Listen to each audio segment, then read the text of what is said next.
get into this. Hopefully, we'll have a little bit of participation this morning. It's a Saturday morning. It's a Memorial Day weekend in the United States, where we spend some time to remember fallen soldiers and folks that have given their life for the cause of the United States and that. And we're going to use a little bit of this time, and then I'm going to spend the rest of this weekend spending time with family and friends. But I wanted to make sure that we have a decomposition of this Ethereum dev call that's behind me. And we're going to play a part of it because I think Andrew, one of the devs, spelled out kind of the general consensus and concern with the rush to failure type of thing. And they'll take a pause and just make sure that things are working and fixing, that they've fixed some of the issues. There were some comments on that dev call, and we're going to cover some of them today that were a little concerning. But I'm not completely surprised. Working with developers, engineers, architects, database people for my entire life, practically. I get the mindset. I get the understanding. I get the razor sharp focus to deliver something that they've been working on for a while. There's also a lot of, pent up animosity from the Twitter hate of trying to get this thing merged done. But cooler heads typically prevail in a group setting like this that understand their larger existential risk and issues. And I'm going to highlight one of those where a developer in here, Andrew, kind of like level sets everybody. And I like it. I like the way he approaches it from an engineering standpoint of like the entire point of Ethereum is its user base. It's the entire point. And some of the considerations with slipping like a bomb delay, we're going to get into that. We're going to get into the details of what things mean when we're talking this kind of stuff and what they're dealing with right now on the Ethereum development call. We may even switch over to the whiteboard, and I'll walk you guys basically through what happens when you have a difficulty bomb go off, and then what's the reciprocation to the network, what happens. We're going to get into that. So we're going to get some folks in here, and then we're going to peel it back. It's been a week since I've had a video. You guys saw BBT Ray. We have more videos from BBT Ray coming out. He's starting to help out, trying to get some of the more normal content out. And then I'm going to handle more of the deep dives and really peeling back what's going on in the mining space. Because if they're pressing long and hard to get this release out by August, September, and that's really where they're going to try to push this thing, provided the testing works. Again, remember, they haven't done the Robeson test yet. Things could happen that push the merge, right? When they go to do the Robeson's the closest representation of what the Ethereum network looks like, and they're going to get potentially some issues. They'll see some things in there that they're going to have to fix, and then that all this stuff that they're talking about on this past dev call ends up being a moot point. But that's why we test. That's why my previous video I was concerned about testing. Like, dude, we have miners are a segment. Miners have a very basic relationship with the network. They commit hardware and power, and for that, the Ethereum network gets security, and for that, miners are automatically paid by the system. It's not any more complicated than that, and there's a lot of nuance of people putting, we are overpaying, we're underpaying, whatever about a network, and that's a person's subjective opinion. But the reality is, I like grounding the discussion around the facts of what the network is doing and what it's supposed to be providing. Ethereum is a platform. You build things on top of it. It needs the security. Right now, that's being done by the miners. They are trying to move that over to proof of stake, which is a different way of doing consensus. So it's an important part. And some of the nuance that I was talking about in there is like how fast blocks are. Well, that's typically predicated on the difficulty of the network based on how many miners are working on it.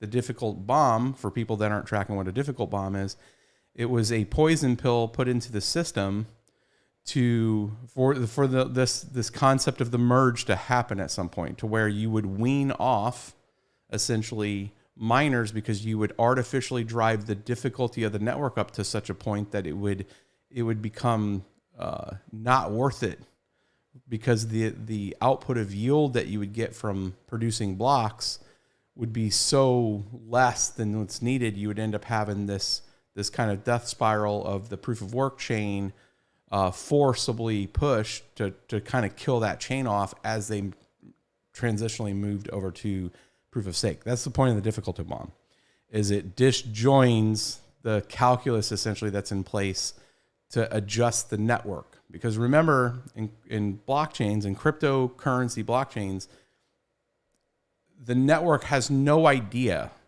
how many miners there are.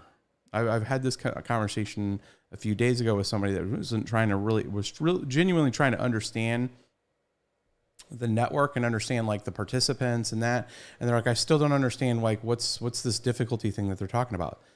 The way networks figure out the difficulty is how fast the blocks are being solved. So you have some very basic business rules in all these cryptocurrencies that are proof of work. You have effectively, you don't know what the variable hash rate is going to be. So you say, I can set the problem difficulty to the point that the last block got solved in X. I'm going to bump potentially the next few blocks at a higher difficulty. So it's going to take them longer because I'm trying to hit a target time of like 13 seconds, let's say for Ethereum. It's like 13.7 seconds. So it adjusts the difficulty to compensate for how fast blocks are being solved. Because you could actually technically, if you had a massive amount of hash rate come onto Ethereum blockchain, just overnight, like just swing onto it, you would have a block solved in like, 4 or 5 seconds, and then it's going to adjust. With Bitcoin, it takes 1,024 blocks.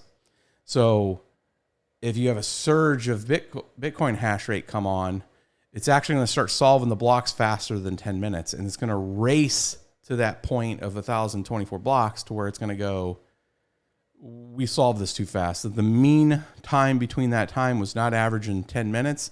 We got to adjust up or down. If it was taking longer, it was taking 20 minutes to solve blocks, it would adjust the difficulty down to make it simpler, because that's the way it controls the inflation rate onto a network. So I wanted to give you that kind of piece for then we understand what the difficulty bomb is and why they're talking about moving it and all that. The difficulty bomb disjoins that entire concept and just says, I'm artificially bumping the difficulty. It's just going to go up and up and up. It doesn't matter if more hash rate comes on. The net effect of that is it slows blocks down. And this is what's going to come to the question, the thing that I'm going to bring up here in a minute, of why does that matter?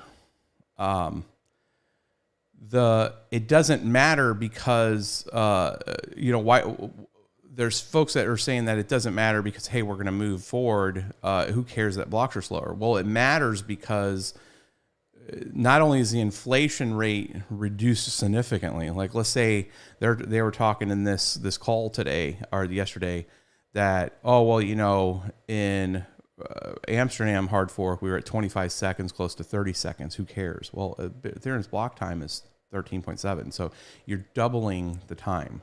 So that's like having the inflation rate first off. So less miners, the incentive pretty much cuts in half. So take the current ETH total hash rate and total yield. Right now, I think because of the price being around 1,700, 1,800, and the total terahash being at a full petahash, like 7 cents per kilohash, you're not profitable right now on Ethereum. It's really close, right? So the folks that are staying on, most of the home folks that are staying on are just like, you know what, I know I'm break even right now, but I'm just going to keep YOLOing and paying for things. Well, it's going to hit a point. If that halved again, now you're talking about 3 cents per kilowatt being the kind of base medium to where you're at break even. Well, what'll happen is you have a lot of people turn off. So then you're going to have a descent on total hash rate, compounding the issue because you have less hash rate coming on. Difficulty is even higher. It's just going to drive. It's a compounding issue now because now you want more hash rate to try to solve those blocks a little faster, and it slows that impact. But what ends up happening is it accelerates it because less people start mining.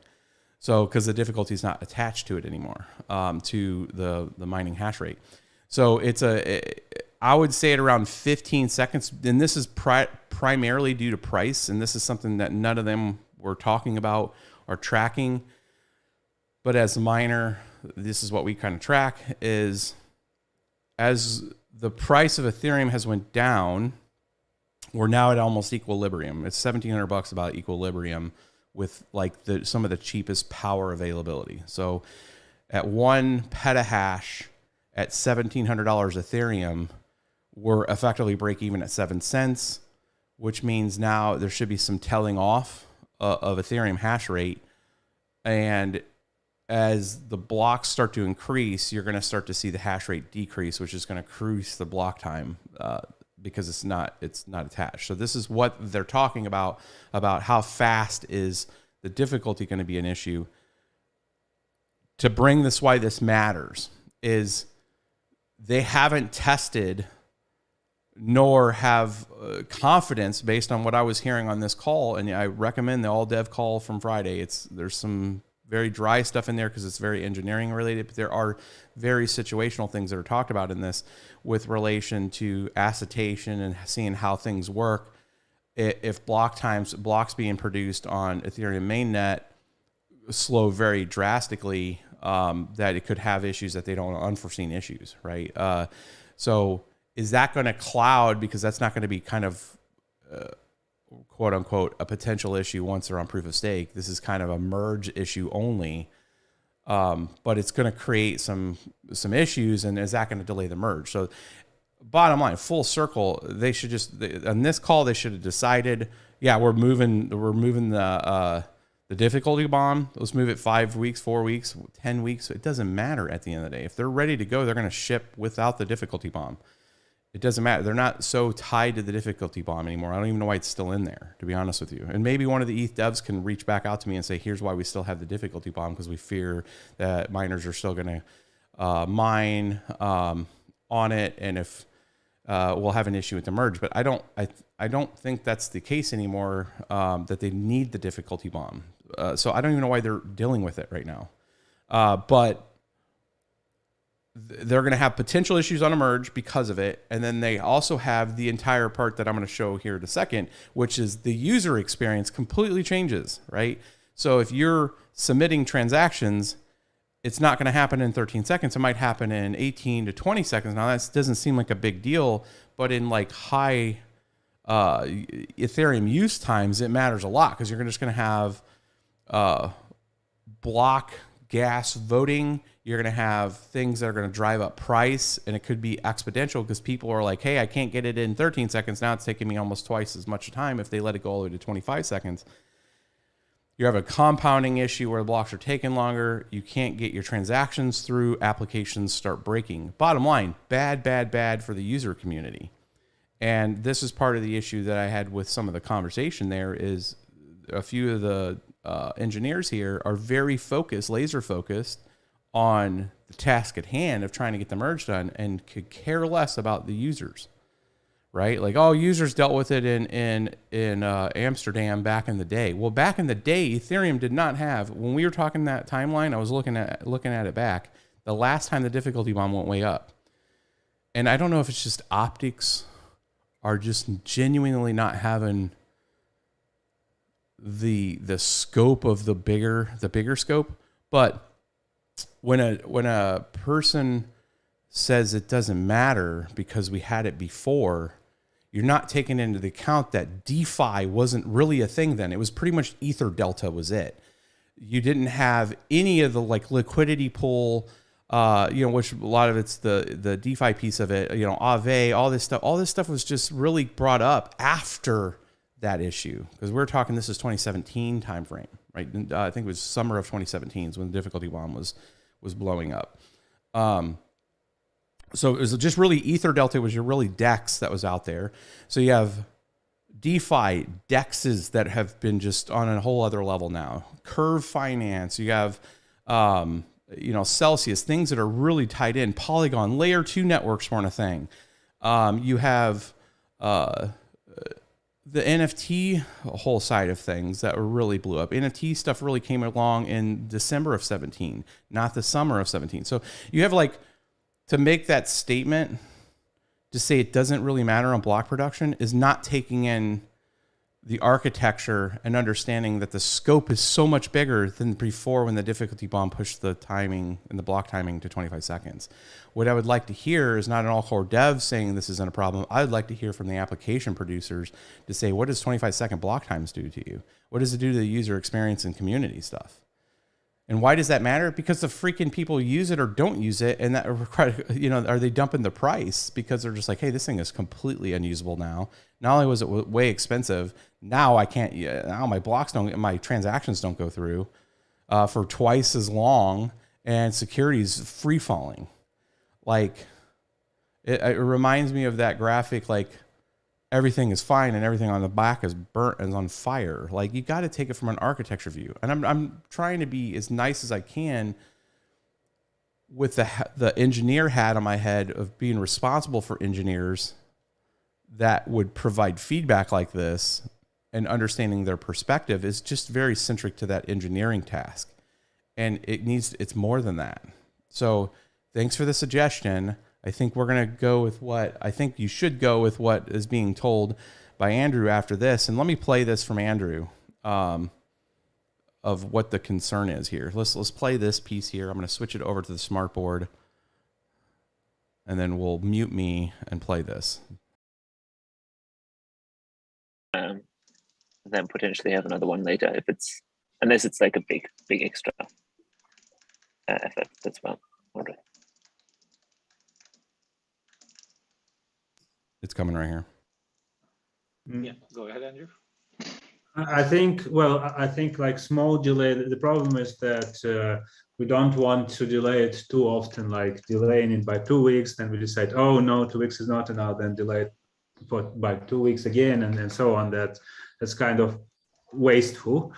And to Mario's point, I disagree. I think, like our priority should be serving the users of the network, and the merge is only a means to that end. And to my mind, if what's the downside of delaying the merge? If we keep paying the miners, it's not a big deal. It's much better than hurting the users, in my opinion.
Sorry, thanks, guys. I'm muted. It's back on. We've recovered. All right. Then there's a delay, so I get to see you guys say muted. Effing sound. I do read comments, Thomas Daly.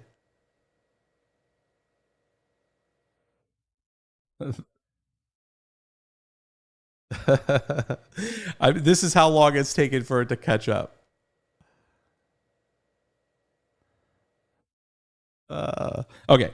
Anyways, so I do read comments. There's a delay. I run a delay because I want it to buffer enough. I muted it because of the thing there. The precious knowledge has slipped past. All right. So bravo for what Andrew was bringing up. What that means is somebody actually does care about the miners and not even the miners. If somebody cares about the users.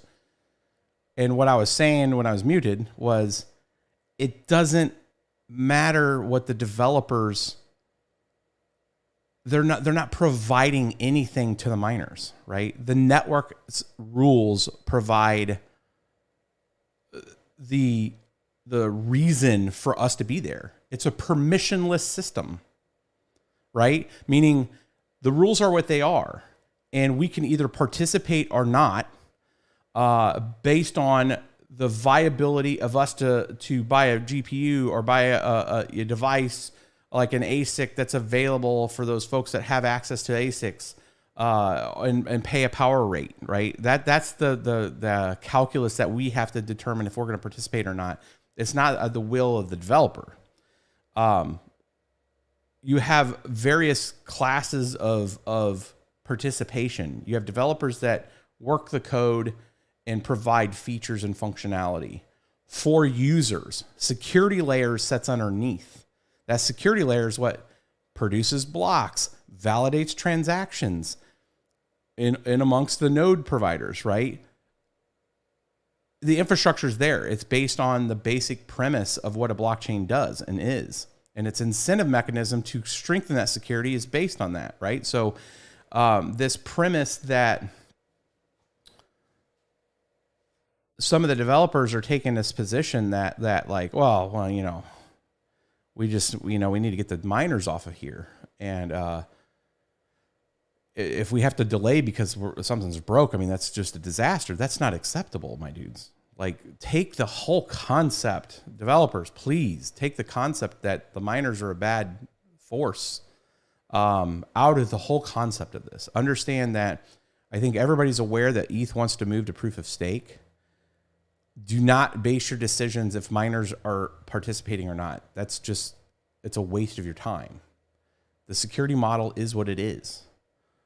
The consensus model is what it is. Make sure that the user communities are not bearing the weight of some kind of issue that there is with mining. Like it's just you're like, I feel that people miss the entire point of what the whole point of the network is.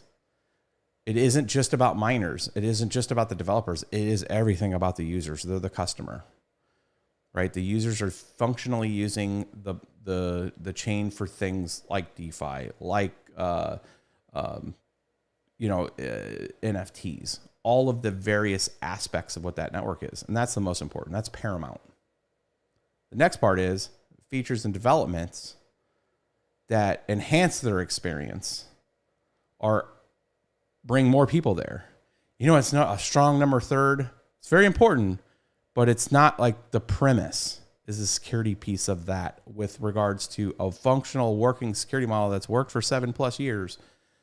This animosity to try to just tear it out and that's driving your schedule is the wrong way to focus on that. It's users, my dudes. And we're seeing a decrease. Now we're in a bear market across most altcoins. It's not just Ethereum. Ethereum's down $1,700, but plus one for Andrew for calling out the what I would look at as a good steward of the Ethereum network, making sure the user experience is good. Because we're also serving the users as the security model. Us miners are also users. I know newsflash, but we're serving them too. We're providing security. We're providing hardware. We're taking the calculated risk on the viability of it. I mean, there's a lot of things the miners provide and don't get credit for, which I don't even. It's not even about credit. Who cares? Our credit is when a machine's plugged in and we're getting our incentive for being there. That's our credit. It's a thankless job, right? It's kind of like service and support. It's like everything goes well and then something breaks and then you call somebody and you're like, hey man, what the hell? And then they fix it and you're like, cool, it's fixed. It's the way it should have been, right? It's a thankless job. Mining is a thankless job. And we're not asking for anybody's thanking for being here. There are networks that do thank us for being there. and that's fine, because one of the first foundational things you want is good security. And then once you have, a measurement, a swag, a scientific wild ass guess of good security, which would be what's the potential amount of GPUs that could be on a network, as an example, and then what's our percentage of those.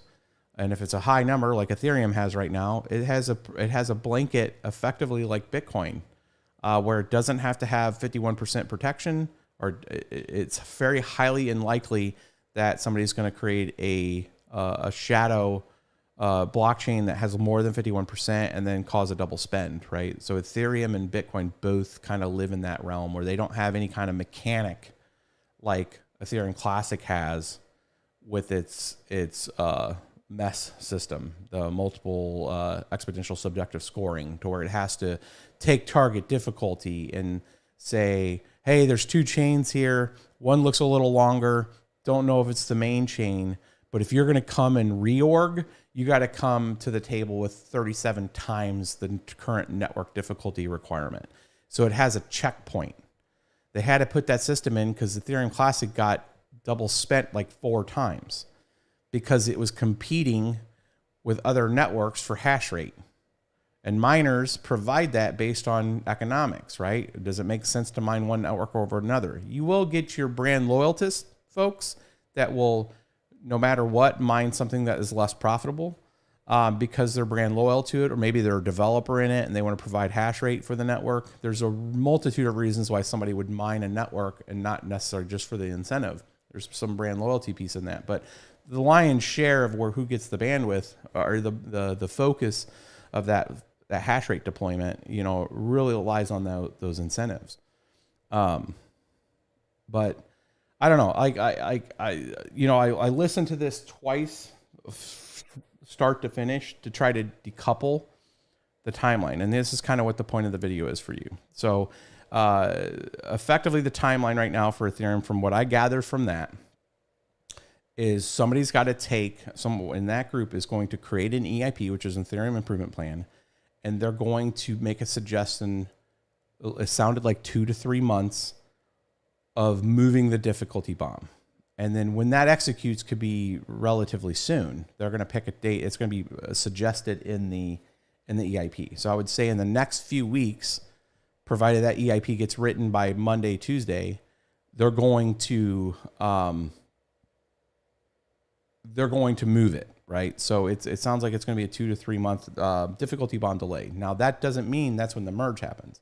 They can merge ahead of that, but they're just trying to push that down the road to where they're not impacted. So that would start the difficulty. And that's from the original difficulty bomb kickoff. So it isn't that they're getting to August and moving it 3 more months. They're coming back to where the difficulty bomb kicked off at, I think that like block 400,000, I think is what it was. Is what they were looking at. And they're moving it from there. So it's going to be more like September, pushing into October, where difficulty starts being disjoined enough to where it's 13.7 to 14 seconds. So they're not actually moving it that far because I think they have a lot of high confidence that everything's good to go on these clients, and they want to ship this thing in August or September. But until Robeson goes through, I think there's 2 paths. I think somebody's going to create that EIP, and then the Robeson test is going to kick off. And then they're going to start to discover things that happen on that. And then this thing, when they come back to all core devs pipeline of when the difficulty bomb is going to move, this could change one more time to where they're like, that 2-3 months isn't enough. Make it 6 months. And then we're looking at like maybe October, November time.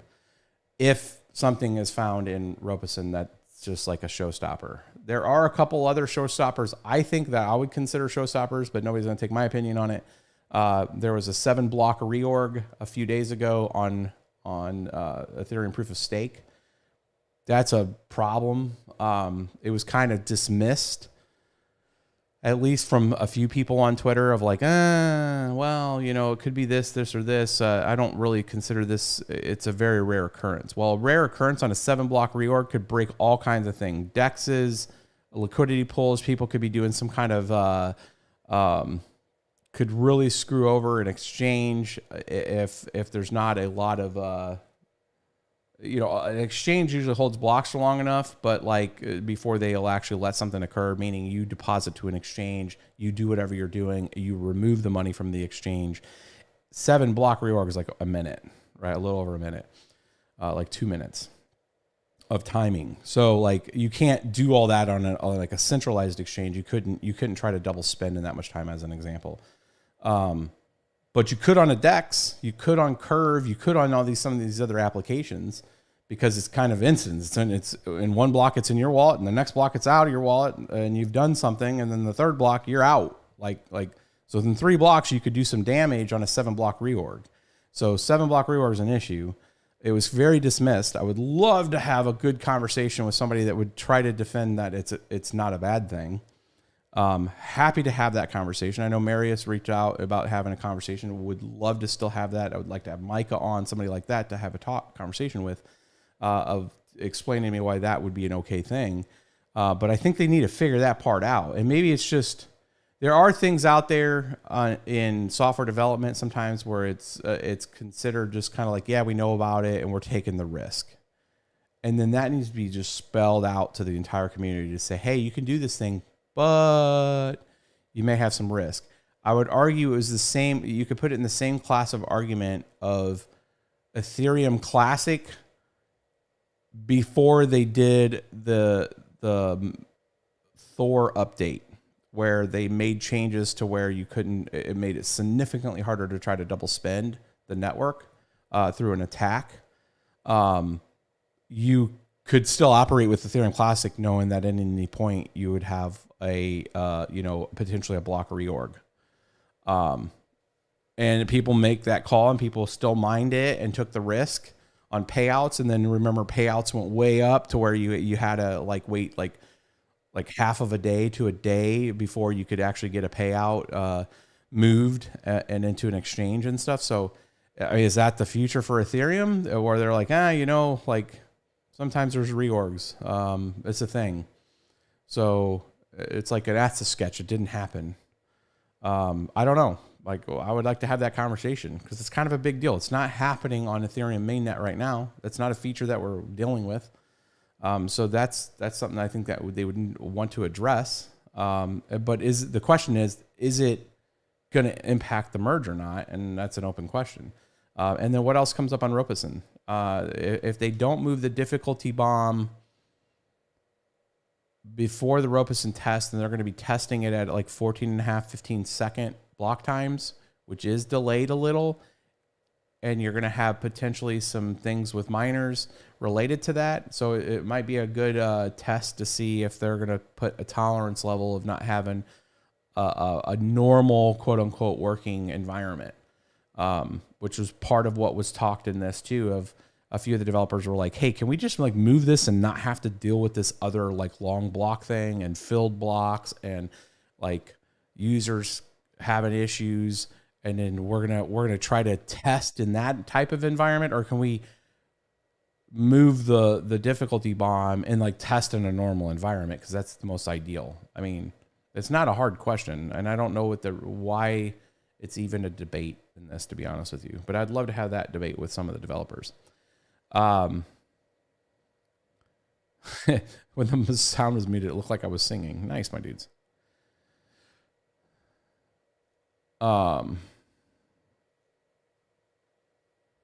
Marty Bird, this dude's about to lose his entire cash cow. I wonder how he's going to be against POS. Not really, my dude. You haven't followed me. ETH does bring in some revenue. It did bring in revenue for us, and we invested quite a bit of revenue. We're invested in DeFi still, which has been hurting pretty hard. I haven't really gotten into the NFT side of it. And I'm more concerned. My question isn't ever been about proof of stake. If anybody follows me, I'm not convinced it's a better system, at all.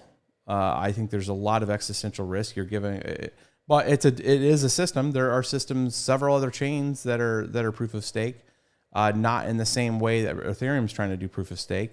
It's a lot more centralized. All the other systems, 21 block producers and EOS, on the delegated proof of stake there, you got a very limited enterprise, almost a federated system in Cosmos, which is with Tendermint. You got very federated systems in Cardano, very federated systems in Avalanche. A setup. You got a lot of you're trading off a lot of centralization for it. Ethereum's at least trying in theory to make it more decentralized, but everything's just going to be running on Amazon. So you're going to have that because the incentive model is where it's the leanest and the simplest for people are always going to gravitate to that. Matter of fact, that's the same way with anything, including crypto mining. The difference is that you still need to have the hardware and you still need to power it. And it's very hard to centralize all that because there's just not all the power in one area. It's spread out. So by physical limitations, you have a natural order of not centralizing everything in one spot or with one vendor. And you also have the capital requirements that are astronomical for any one particular person to have all control of it. So you have the natural physical incentives in proof of work that it's going to create a separation. You look at it from a physical separation and redundancy and no single point of failure to another benefit of the sheer capital requirements is going to segregate it to multiple different people anyways. And you have a natural incentive because it's permissionless to have anybody and everybody on this entire planet to participate. That is not the case in proof of stake because not everybody can go get the coins on an exchange. The barrier to entry is different.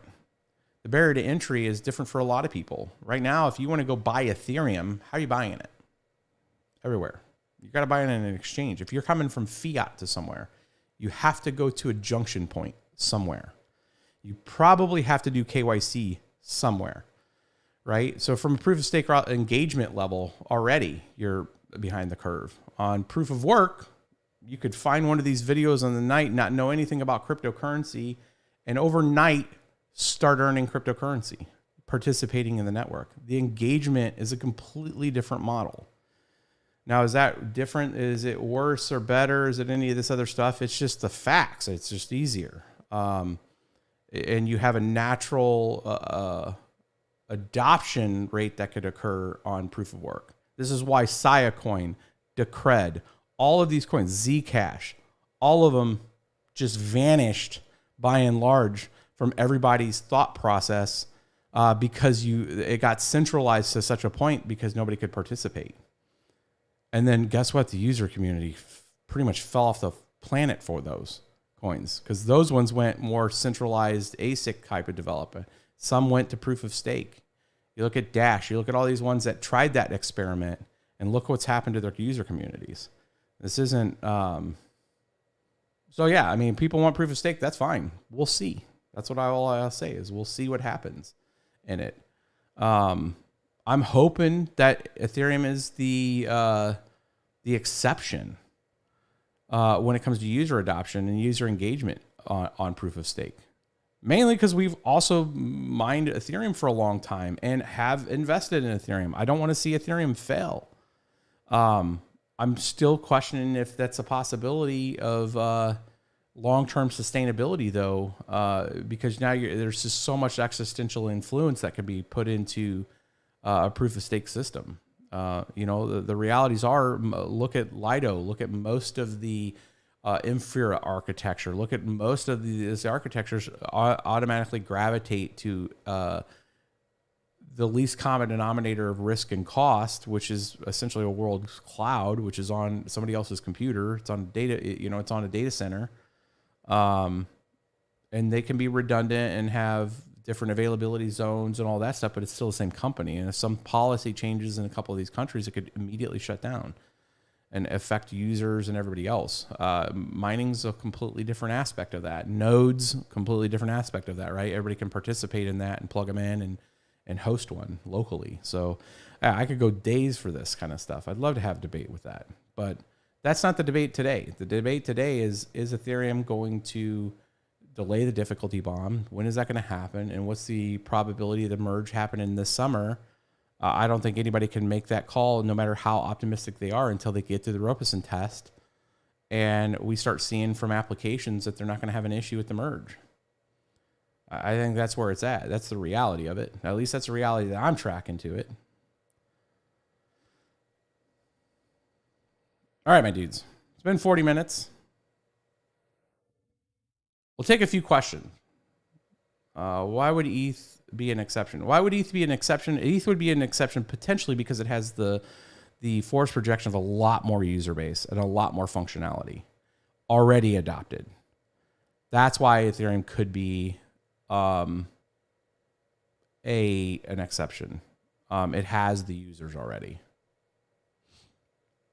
Europe will ban proof of work soon anyways.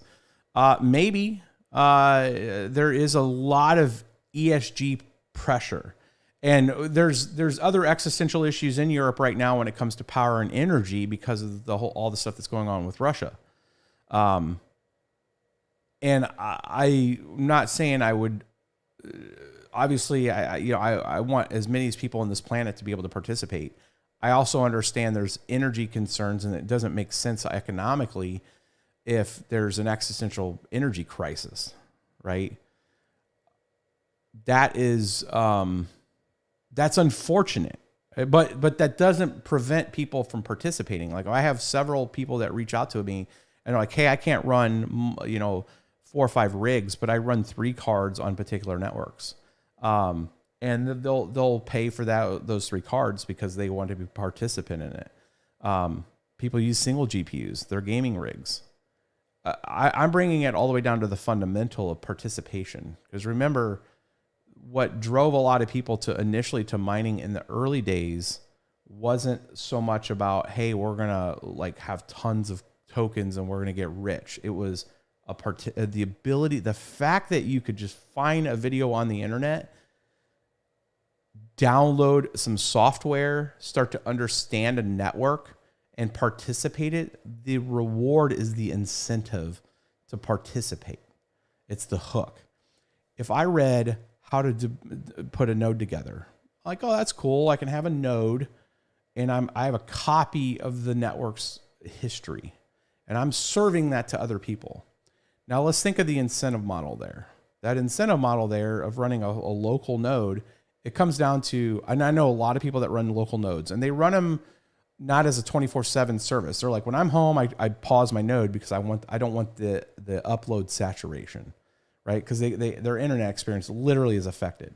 But when they're sleeping, they'll turn it back on, right? And then they let it run. And then we have, luckily, an entire circular planet where it's nighttime in one area where people sleep and their nodes are running, and we have daytime in other parts where people are maybe using their computers. And then luckily, it works out to where we have this nice natural redundancy kind of setup. If people go any other further than that, they're like, wait a minute here, I can not only run a node, but I can actually hook up a miner and start mining and participating in security in this. And with that, I get engagement. I get the token. I don't have to go out and register anywhere. I don't have to try to go change my fiat for it. I can participate by just having a piece of equipment that's participating on a network. It's exhilarating. The things that people send me are, hey man, I didn't know anything about mining. I heard about it. I watched one of your videos. I watched Red Panda's video. I watched Son of Tex. I watched some of these other guys' videos, and I can't believe it. I got it plugged in. I got it running. I don't know if it's optimized yet, but I'm getting rewards. This is how this works. It's that engagement, and that's the start. And from there, people may go, what can I do with this? That's the natural next thing. There's a money aspect of it, but then they're like, I haven't got a lot of money and I'm okay. I'm doing okay. I made, $14 in this coin. What can I do with it? Can I use it? Is there utility? Matter of fact, there is. Ethereum has one of the most diverse opportunities of use of any network, including Bitcoin.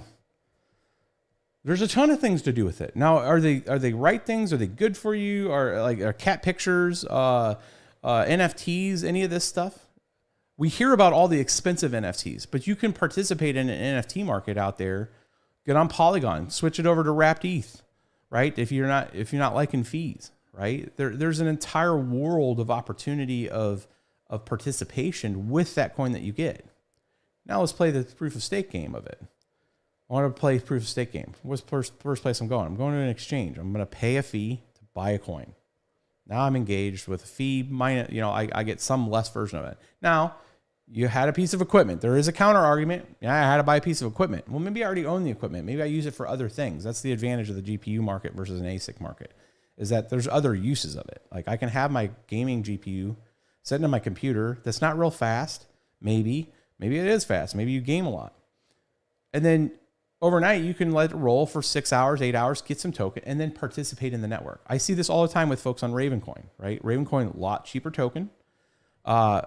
Proof of work mineable, free and open market, fair launch system, entire NFT market, marketplace, whole 9 yards, metaverse, a single GPU, 3090, 3080, 3070, 3060, doesn't matter, 6900 XT. You can mine a couple, like 40, 50 coins a day, right? You buy NFTs for 2 Ravencoin, right? You're interacting with the system. That's the whole point of it, right? Again, usability of that. Huge opportunity in Ethereum for engagement. Why would proof of stake potentially work? Because it has a much larger community. And now we get to see the game theory if proof of stake is actually going to work or not. My concerns with proof of stake, by and large, have been mechanical. The mechanical aspects of single points of failure, the mechanical aspects of entire services going down because they're setting on, Amazon availability zones. The risk existentially when it comes to conglomerate. When we start talking MEV, haven't even peeled that one back yet. You got MEV concerns there, where now you're in a deterministic system within the epoch, right? Right now, we're in a non-deterministic system. We don't know who's going to win blocks.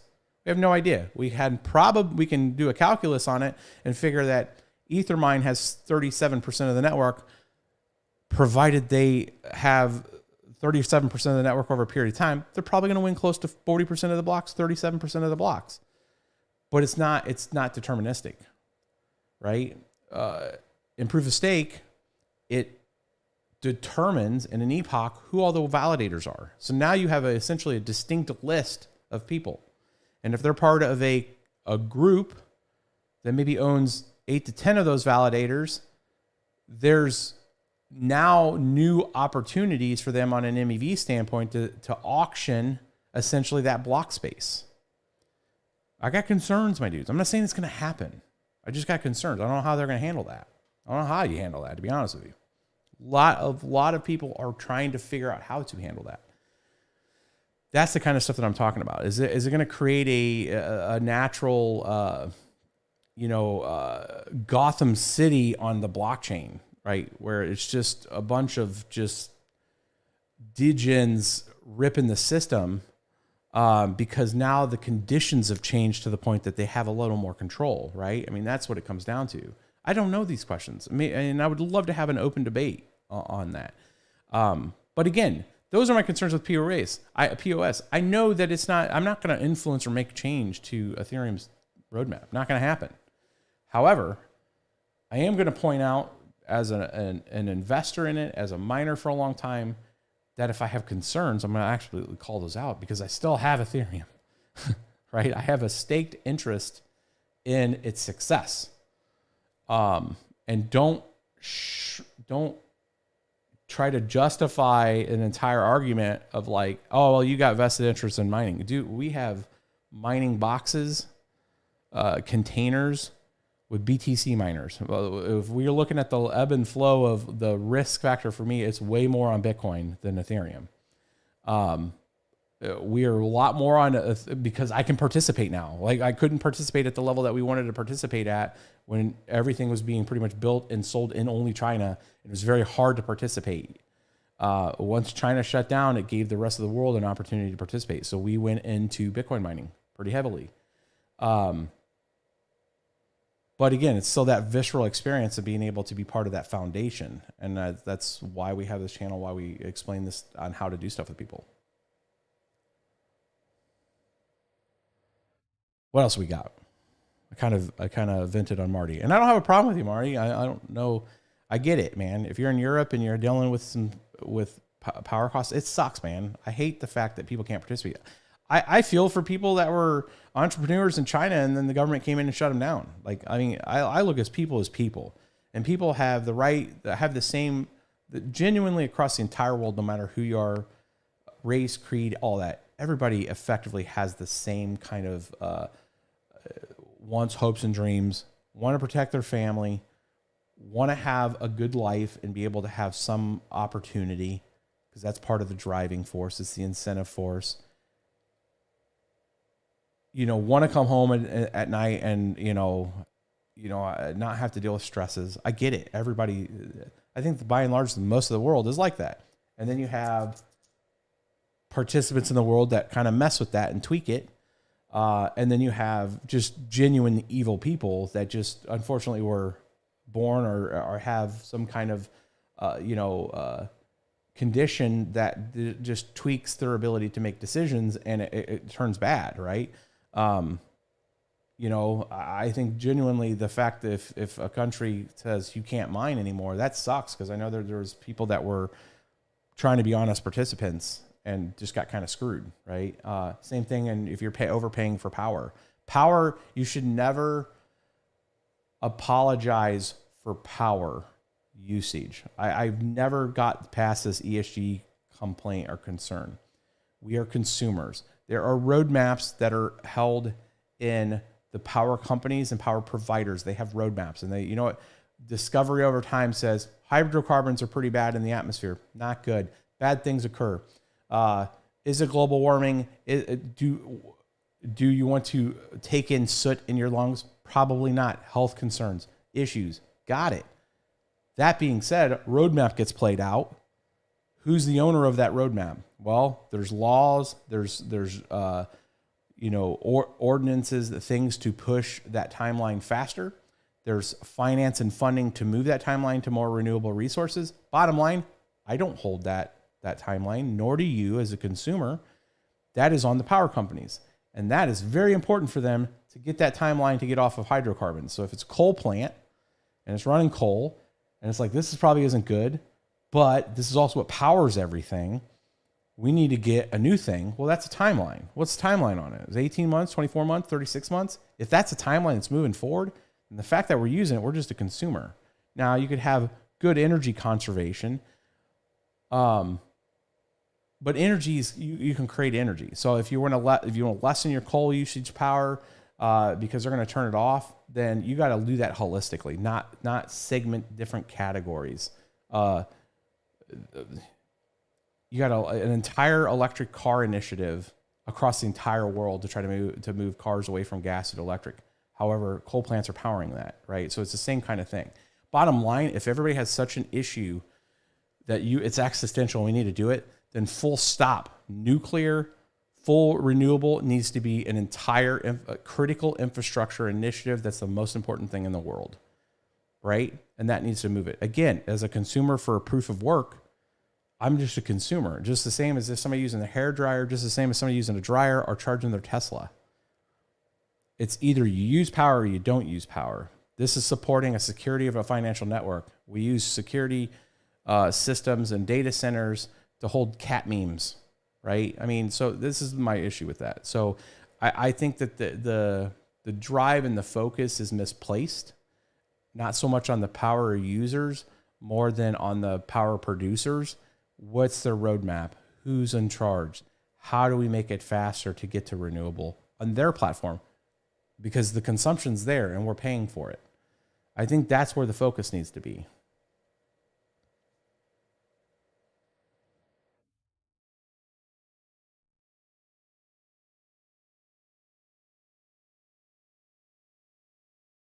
You said nuclear. Laughing my ass up. Hey, nuclear power is fine. There are risks with nuclear. We've obviously seen it with Fukushima because you have it in areas that are. I think that's more of like where you select where it should be at. But I'm not an expert in this area, but I will tell you I have done a lot of reading on it to understand all arguments on it, and I am a very pro-nuclear person. And renewable is very unique. Like renewable, like for us, like you guys have seen us with the Bitcoin miners, there's a lot of stranded energy in our area. So there was an expansive development of wind power in the Midwest US. Pretty much all the Midwest went very heavy on wind power. Part of the issue is transmission. So they can't get the power that's being produced in the Midwest to the coast, where a lot more power usage is occurring. Transmission takes a long time. Transmission takes a long time because you cross people's properties. There's zoning issues. Like, imagine you're in the Midwest somewhere, and there's a ton of power being produced in a very renewable way. And I would call it almost limitless. Gigawatts upon gigawatts of electricity, all wind power. And when it's windy, which is pretty much constant across the Midwest, it's producing power. But now they can't move that power anywhere because you're in the Midwest, further down, maybe West Midwest, and you're like, wait a minute, man, I got a ranch that's got cows, and I don't want those high tension lines over my property. You need to go to the neighbor. And the neighbor goes, nah, I don't want it either, because he said no, he doesn't want it. Why would I want it? And you have a lot of that. Now imagine that over many people's properties. This is the problem with transmission. Is transmission has to go through all kinds of drama. It takes 10 plus years to get things across areas, mainly because people own that land and there isn't a direct easement that they can just put those high tension lines over, because there's people have concerns with it, like if it's coming across their land or it's near their homes and stuff. So that's part of the issue with transmission. It's kind of a catch-22. It's like we can build a lot of power but can't move it too far. So then you have to either build the power production closer to who the consumers are, which means you're littering all of Los Angeles and New York and upstate and all of these power stations around it, because they're like, hey, we can't run across the country because like nobody wants transmission. So the problem is you can produce power in one area and it's hard to get it to other areas. So that's the first problem. Second is renewables have to have somewhere to go, where nuclear and coal, you can kind of dial when you need it and what you need. Like you could spin it down. You're not running boilers. Nuclear, don't need to run, half the reactor to boil some water to create some steam, right? You can. It's like a fixed decision versus variable. Is it windy? Is the sun shining for the power? So if the sun's shining, you have solar, and it's very windy, and you got to have a consumer for that power, unless you build huge battery stacks. So again, this is like world-class problems. And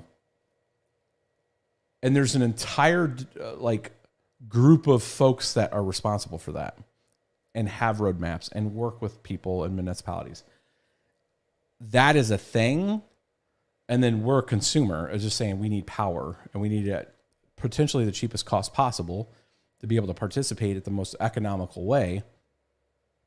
And then we put our operations kind of near where that power is. So in the Midwest, that's why we have our Bitcoin miners here. There's a lot of excess power. They have nowhere to put it, and they built all this infrastructure. So you'll see that in Kentucky in the U.S., Texas in the U.S., Illinois, Nebraska, North Dakota, South Dakota, some deregulated markets. Power costs have gotten all the way down to 4 cents, 5 cents, 6 cents. It's kind of going up now because of all the inflation. But, if you're at 6 cents in the Midwest right now, you're probably at the base median. And then you can get it all the way down to 4 cents per kilowatt.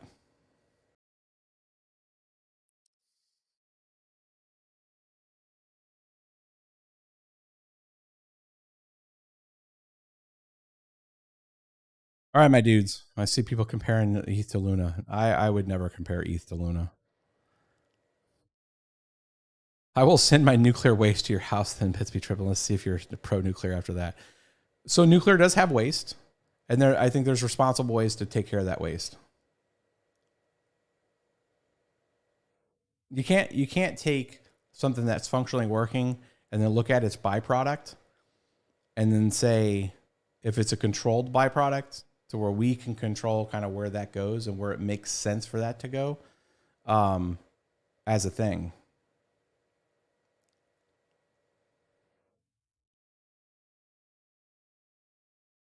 It actually, there's a lot of reusable. I would say ABS ABMS or ABNS production, do spend an hour and a half of doing real, genuine nuclear research of like how does the waste get handled? What has changed over the years and 30 plus years of understanding how to handle the waste and how much they actually recycle of the nuclear waste now. It's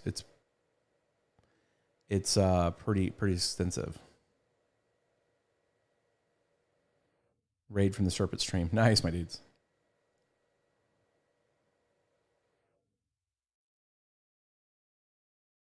Water's a good one.